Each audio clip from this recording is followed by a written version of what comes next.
What single experience as a kid forever changed how you saw the world? When I was 13, I came down with a cold around Christmas time. But when I asked my mom if I could have some tablets, she instead insisted we go to the hospital. I thought she was overreacting, but I just figured she thought seeing a doctor would make me feel better before Christmas.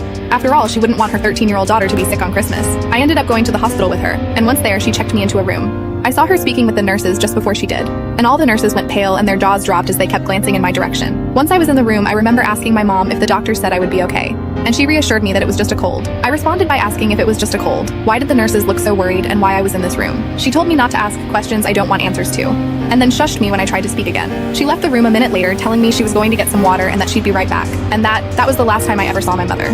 She legally abandoned me in that hospital that day, and left me to be picked up by CPS a few hours later. Christmas was in 2 days' time, and I ended up spending it in an emergency shelter. What hurts just as much is that my mother came home to my younger sisters, and she sold them a lie about how I had just died. My little sisters grew up thinking their big sister had passed away, and a big part of their childhood was ruined because of it.